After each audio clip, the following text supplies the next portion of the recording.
Bismillah və salatu və selamu alə Rasulillah. Əmmə bə'd.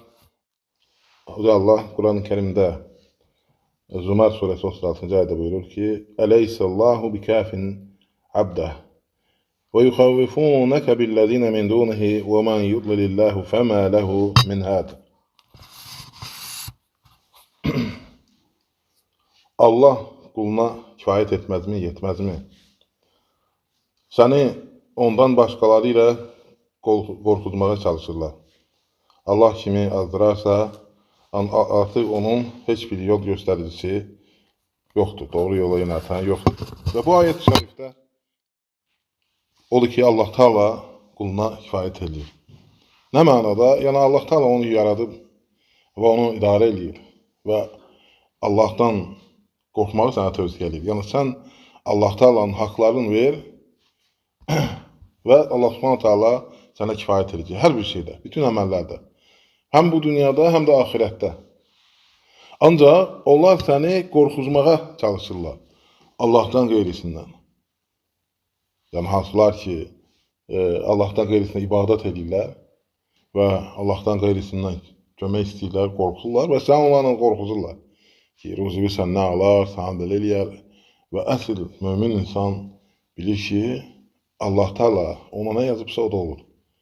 Və əgər o həqiqətən Allah Teala'nın haqqından ödəyərsə, haqlarını ödəyərsə, Allah Subhanahu Taala ona kifayət edir. Hər bir şeydə. Həm bu dünyada, həm də axirətdə. Bütün hər bir işində, hər bir şeydə. Və ona görə də müsəlman gərək Allah Teala'nın birinci haqlarını versin.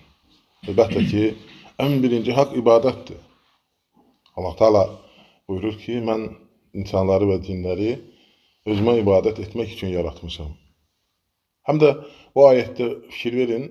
Bəzən olur ki, Allah Teala deyir, məsələn, biz yaratdı, 7 qat göyü, biz nazil etdi.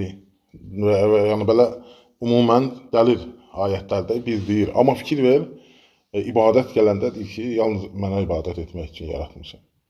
Yəni orada ümumiyyətlə Allah Subhanahu Taala xəlq eləyəndə Allah Subhanahu Taala yəni ayətləri var orada.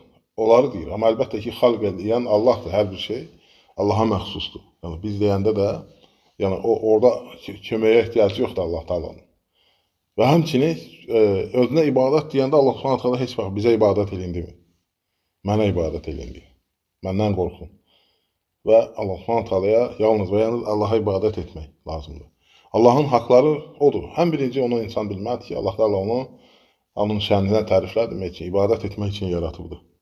Və ən birinci haqq odur. Ondan sonra Allah Subhanahu Taala'nın əmrlərini yerinə yetirmək, nəhiylərini, yəni qadağan etdikləri şeylərdən çəkinmək və Allah Teala sənə nə edəcək? Kifayət edəcəkdir. Ona görə də Allah Teala da buyurur ki, Allah deyir, öz quluna deyir, kifayət eləmirmi? Kifayət eləmirmi sənə Allah Subhanahu Taala? Yəni hər şeyə kifayət edir. Hər şeyə gücü yetən Allah sənə hər bir şeydə, həm bu dünyada, həm də axirət sıxıntılarında həmişə sənə yardım edər və səni xilas edir. Və ona görə də Allahdan qeyrisindən səni qorxuzurlar. Və insana bizə görsən, şeytan da vəsvəsə gəlir. İnsanlardan olanlar da biri ac qalmaqdan, biri sənə həlak olmaqdan, biri nə bilim, başqa bir bəla gəlməsinə s. Və əlbəttə ki, insanı azdıran, doğru yola yönəlsən, ruzi verən, yaradan Allahdır. Ona görə də yəni, heç bir şeydən qorxmaq lazım deyil. İnsan Allahdan qeyrisinə inanarsa, həmişə qorxar. Amma Allaha təvəkkül eləyərsə, çünki Allah Subhanahu Taala ayətlərini görürsən və Quran-ı Kərimdə də görürsən ki, bunlar haqqında məlumatlar var. Yəni onlar sənə imanını qaldırmaq üçün və onlar sənə Allah Taala'ya yaxınlaşdırmaq üçündür. Allah Subhanahu Taala bizə eşidib bilənlərdən eləsin. Allah bizə xeyir qapıları açsın. Subhanakallahumma bihamdik, nəşhədu an la ilahe illa ente, nəstəğfiruke və nətubu ileyk. Allah razı olsun.